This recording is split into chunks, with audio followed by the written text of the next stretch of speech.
আসসালামু আলাইকুম। প্রিয় দর্শক, বিএনপি মহাসচিব মির্জা ফখরুল ইসলাম আলমগীরের একটা মন্তব্য নিয়ে এবং তার প্রেক্ষিতে আমাদের সরকারের একজন উপদেষ্টা মিস্টার নাহিদ ইসলামের যে পাল্টা বক্তব্য তা নিয়ে মোটামুটি কিন্তু এখন আজকে আমি দেখেছি যে মোটামুটি মাঠ সরগরম। অনেকে বলার চেষ্টা করছেন যে বিএনপি এবং ছাত্ররা বুঝি এবার মুখোমুখি দাঁড়িয়ে গেল। অনেকে এটাও বলার চেষ্টা করছেন এই মুখোমুখি অবস্থানে অন্তর্বর্তীকালীন সরকারের অবস্থাটা কী হবে, সরকারের ভূমিকাটা কী হবে।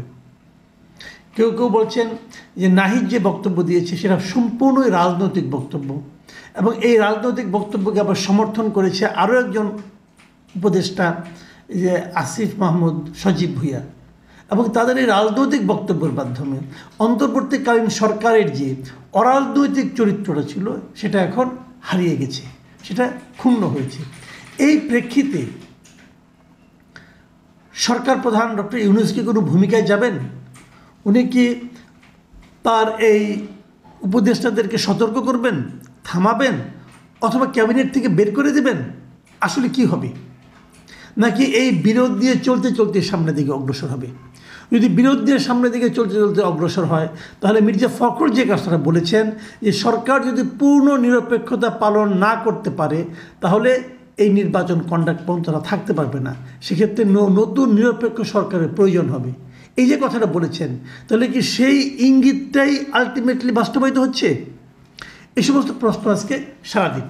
এখন প্রশ্ন হচ্ছে যে মির্জা ফখরুল কেন বললেন যে এই সরকার নিরপেক্ষতা হারাতে যাচ্ছে? কেন উনি বললেন যে সরকারের কর্মকাণ্ড দেখে তাদের সন্দেহ হচ্ছে? কেন বললেন যে এটা নিয়ে প্রশ্ন উঠেছে অলরেডি? দেখুন, আপনারা মনে করতে পারবেন বেশ কয়েকদিন আগের কথা বলছি আপনাদেরকে আমি। বৈষম্যবিরোধী ছাত্র আন্দোলন যেটা আছে তার একজন নেতা সার্জিস আলম উনি কিন্তু বলেছিলেন, উনি কিন্তু জাতীয় নাগরিক কমিটির মুখ্য সংগঠক, কিন্তু উনি বলেছিলেন যে জাতীয় নাগরিক কমিটি কোনো রাজনৈতিক দল হবে না, এবং ওনারা ব্যাখ্যাও দিয়েছিলেন রেজিস্ট্রেশন প্রাপ্ত যেমন দল হয় এরকম হবে না, কিন্তু জাতীয় নাগরিক কমিটি একটি রাজনৈতিক শক্তি, এবং ওনারা ডিফারেন্সটা উনি ব্যাখ্যা করেছেন যে কী রাজনৈতিক শক্তি এবং রাজনৈতিক দলের মধ্যে পার্থক্যটা কী। তিনি বলেছিলেন যে এই দুটির মধ্যে অনেক পার্থক্য আছে, যেমন দল যেমন রেজিস্ট্রেশন নম্বর নিয়ে আত্মপ্রকাশ করে সরাসরি রাজনীতিতে অংশগ্রহণ করে নির্বাচনে যায়, কিন্তু রাজনৈতিক শক্তি যেটি করবে এটি লিডারশিপ তৈরি করবে আগামীর বাংলাদেশে, অ্যাটসেট্রা অ্যাটসেট্রা উনি বলেছিলেন, ব্যাখ্যা দিয়েছিলেন। এবং তখন উনি বৈষম্যবিরোধী ছাত্র আন্দোলনের সঙ্গে জাতীয় নাগরিক কমিটির সম্পর্কটা ব্যাখ্যা করেছিলেন। তিনি বলেছিলেন যে এই দুটোর মধ্যে রুট হচ্ছে বৈষম্যবিরোধী ছাত্র আন্দোলন। এখন বৈষম্যবিরোধী ছাত্র আন্দোলন যাদের নিয়ে ডিল করছে তাদের বয়সটা তুলনামূলক কম, যাদের বয়স 27 থেকে 28 বছরের নিচে, আর জাতীয় নাগরিক কমিটি যাদের নিয়ে ডিল করছে তাদের বয়স 27 কিংবা 28 বছরের ওপরে। খেয়াল করবেন, তার মানে বৈষম্যবিরোধী ছাত্র আন্দোলন এবং নাগরিক কমিটি বয়সের কারণে পার্থক্য হয়েছে, কিন্তু জিনিসটা একই, চিন্তাধারা ভাবধারা একই, ফার্স্ট ক্লাস। এই হলো ঘটনা, কিন্তু খেয়াল করবেন জিনিসটা। তো এদের সঙ্গে কি এই তিন উপদেষ্টা কোনো সম্পর্ক নেই? এখন যে সার্জিস আলম বলছিলেন যে এটা কোনো হবে না, পলিটিক্যাল পার্টি হবে না, জাস্ট গতকাল রংপুরে কারমাইকেল কলেজের ওখানে যে এই জাতীয় নাগরিক কমিটির যিনি সদস্য সচিব মিস্টার আখতার হোসেন তিনি কি বলেছেন? তিনি বলেছেন যে আগামী ফেব্রুয়ারি মাসের মধ্যে নতুন রাজনৈতিক দলের ঘোষণা আসবে। কারা সেটা? নাগরিক কমিটি। এবং সেই বলছে যে নাগরিক কমিটি এরই মধ্যে 200 থানা কমিটি করেছে, জানুয়ারি মাসের মধ্যে 4 শতাধিক থানায় তারা কমিটি করবে, এবং তারপর তারা একটা পলিটিক্যাল পার্টি হিসেবে আসবে।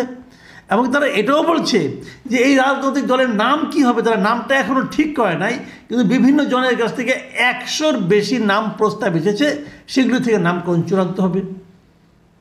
উনি হলেন সদস্য সচিব। আর মুখ্য সংগঠক কী বলেছিলেন? খুব বেশি দিন আগে না, কিন্তু সার্জিস আলমের কথাটা বলেছিলেন পঞ্চগড়ে 27 ডিসেম্বর, মানে 1 মাসেরও কম সময়ের মধ্যে তারা কিন্তু পোল্টি মারল একটা। তারা আগে বলছে রাজনৈতিক দল হবে না, এখন বলছে হবে। এই যে ঘটনাটা ঘটল, এটার প্রেক্ষিতে যদি বিএনপি মহাসচিব মনে করে যে এরা রাজনীতি করতে যাচ্ছে, ইলেকশন করবে, ফেব্রুয়ারিতে ঘোষণা দেবে, তারপর ইলেকশন করবে, তাহলে এই সরকারের সঙ্গে এদের আবার সম্পর্ক আছে, তাহলে এই সরকারের নিরপেক্ষতাটা থাকলো কোথায়?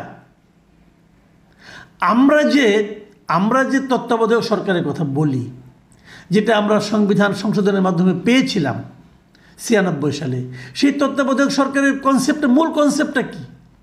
মূল কনসেপ্টটা হলো নির্বাচনের সময় এমন একটা সরকার থাকবে যে সরকার প্রত্যক্ষ বা পরোক্ষভাবে নির্বাচনে অংশ নেবে না। তো এই সরকার যদি থাকে, তারা তো নির্বাচন অংশ নিচ্ছে, তাদের লোকজন তো নির্বাচন অংশ নিচ্ছে। সবাই যেটা জানে যে বৈষম্যবিরোধী ছাত্র আন্দোলন, জাতীয় নাগরিক কমিটি, 3 জন উপদেষ্টা, তার মাধ্যমে পুরো সরকার, এটা তারা কিন্তু একই ধরনের চিন্তাভাবনা, একই ধরনের কাজকর্ম করছে। তাদের দাবিগুলো তারা মানছে, অথবা তাদের দেওয়া কর্মসূচিগুলো এরা বাস্তবায়ন করছে, সবই তো হচ্ছে। সেক্ষেত্রে যদি মির্জা ফখরুল বলে থাকেন, তার বলার আপত্তিটা কোথায়? এর ব্যাখ্যাটা কী দিবেন আপনারা? আমি জানি না ব্যাখ্যাটা কী হবে, তবে আমি মনে করি এরই মধ্যে এই সরকার তার নিরপেক্ষতাটা অনেকটাই হারিয়ে ফেলেছেন। এই ছাত্রদের অবিমৃষ্যকারী আচরণের কারণে, তাদের কথাবার্তায় এই সরকার তার নিরপেক্ষতার অনেকটাই এরই মধ্যে হারিয়ে বসে আছেন। এখন সরকারের উচিত হবে হয় নিরপেক্ষতা বজায় রাখার স্বার্থে দুটো কাজ করা, তাদের অপশন আছে। 1 নম্বর হলো এদেরকে তারা এই 3 জন উপদেষ্টাকে বলবেন যে তোমরা নির্বাচনে যেতে পারবে না, এবং এদের সঙ্গে আপনার রাজনৈতিক সম্পর্কটা রাখতে পারবেন না। দ্বিতীয় যে অপশনটা আছে, এই 3 জনকে উপদেষ্টা পরিষদ থেকে বের করে দেওয়া। এছাড়া আমি আর কোনো পথ দেখি না। এখন সরকার কি পারবে না। পারবে না কেন সেটাও বলছি। পারবে না এই কারণে, এই সরকার তো নিজেই ঘোষণা করেছে, সরকার প্রধান, যে এই ছাত্ররাই তার নিয়োগকর্তা। নিয়োগকর্তাকে বের করে দেবে কেমনে? এটা কি আর হয় না। তাহলে মির্জা ফখরুলের যে কথায় নাহিদ ইসলাম সাহেবের গায়ে জ্বালা ধরেছে, সে কথাটা আসলে বোধহয় গায়ে লেগেছে এই কারণে যে ঘটনাটা সত্য।